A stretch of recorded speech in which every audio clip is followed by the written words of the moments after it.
Well, would you look at that, UFC 216 is actually upon us.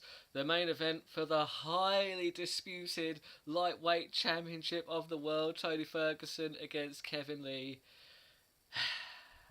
What a mess. That division is a little bit of a fucking mess at the moment. But what can you do? Don't think it needs to have an interim title attached to it. I think that's a little bit pointless and hollow. Great fight though. Really interesting scrap. There's a couple of good fights on this card actually. There's a couple of really intriguing ones. 2 heavyweight fights. Love the heavyweights because pretty much anything can happen. The first heavyweight fight, Mark Godbear, the former BAMMA heavyweight champion in England, who's from the UK, been fighting quite a while, but not against the best competition in the world. He's gone 1-1 in the UFC, losing by submission to Justin Leddett, I believe, and he won a decision against someone that I can't recall in his last round. He's fighting Walt Harris, who's actually he's again he's a bit of a journeyman in the heavyweight division. He's not great, but he's not terrible either. He's won his last couple in really impressive fashion, actually, which is why I'm leaning towards him in this fight. Probably by knockout or TKO, I would have thought. And then on the headlining the Fight Pass prelims, excellent fight, Talis Latis against Brad Tavares. Now, Brad Tavares, he's always been kind of a little bit up and a little bit down. He's one of those. He can be really, really good, but he can also look terrible at the same time. Talis Latis, he has looked really a lot better in this second kind of stage in his career. He went on a ridiculous win streak. I remember getting Tim Boach in a lovely head and arm triangle. He dropped a couple of fights. I believe he dropped a split decision to Michael Bisping, and he also dropped a decision, I think, to Gegard Mousasi. He might have been knocked out now, but either way, losing to those two, it's not the end of the world. I mean, Michael Bisping, current middleweight champion, so he's the best in the middleweight division right now. Gegard Mousasi, another guy who was being touted as one of the best in the division. So I think that just because Talis Latis has been facing arguably better competition than Brad Tavares as of late and has been kind of holding his own, I'm leaning towards Talis Latis in this fight, and he is a big betting underdog as well. I'm probably missing something. There's probably a bloody good reason for that. But either way, before looking at the odds, I decided I liked Talis Latis in that fight, probably by decision. If it goes to the ground, he could get the submission, but I think he probably just does enough to keep Brad Tavares going.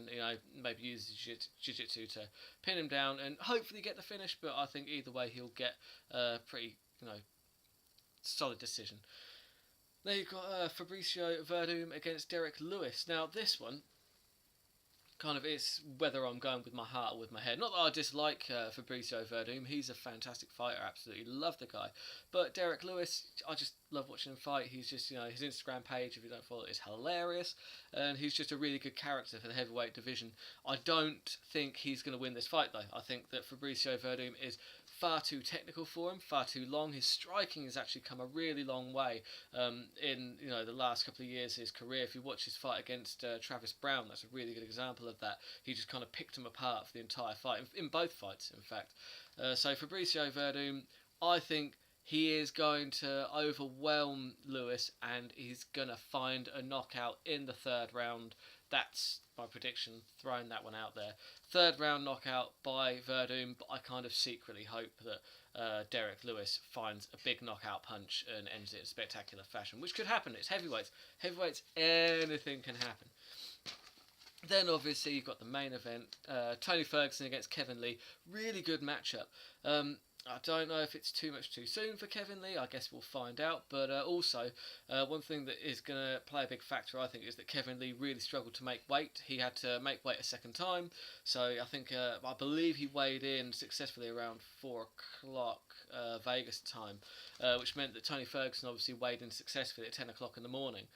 So Tony Ferguson has been rehydrating all that time. All that time that he's been doing that, Kevin Lee has been sat in a sauna, sweating his bollocks off, trying to get that last pound off. It's draining. It can really take it out of fighters. You've seen it, happen to It happened to Johnny, I Can't Make Weight Hendricks, and Kelvin Gastelum. Look, there's a list of fighters that have all looked terrible after not being able to make weight. Misha Tate, UFC 200. Not saying that would have made a difference. Obviously, Nunes is stylistically not a great fight for her, but she struggled to make weight, which isn't going to help because you're going to feel like garbage when you get into that ring, which is not a place where you want to be feeling like garbage. You want to be feeling your best when you're facing these killers that are trying to take your head off. And I do think that that's going to play a big factor in it. We haven't seen Kevin Lee go into the fourth and fifth round. You know, maybe he'll completely surprise me, but I think in the third and fourth round, he's going to start getting tired, which I think is going to lead to him going back to his wrestling roots. He's going to shoot in for a sloppy takedown because he's going to be exhausted, and I think that is going to lead to a choke. I think that Ferguson's going to grab him in a choke off of a sloppy takedown in the third or fourth round, and that's going to get Ferguson the submission and the win and the fake belt, and hopefully if he does enough with a promo afterwards, he can maybe get a crack at Conor, but probably not, because let's be honest, a lot of people want to see the third fight between him and Nate, and I'm one of those people. I do want to see a resolution to that trilogy, although, you know, it can probably wait. I mean, Nate's not going anywhere. He's not going to fight again until Conor comes back around, and maybe Conor could defend his belt against Tony in the meantime. I'm not saying that he would win. You know, Ferguson is one of the best out there, and I think that he's going to prove that against Kevin Lee tomorrow night. But we shall find out. If it goes the way my betting usually goes, I would definitely take Kevin Lee by knockout in the first round, because that's basically the opposite of what I'm predicting. Which could happen. It could happen. But yeah, so I'm taking a fourfold on that. That's about 5-1 if you take him. If you're taking Walt Harris, Talis Slater, Fabricio Verdum, and Ferguson all to win, that's about 5-1. I've also got a sneaky little side bet on Tony Ferguson by submission and Fabricio Verdum to win by knockout. It's about 11-1. It's worth banging a fiver on, I reckon. But either way, waste of money, terrible bets. But yeah, looking forward to this card. There's some really good potential fights on there, and yeah, we'll see what happens.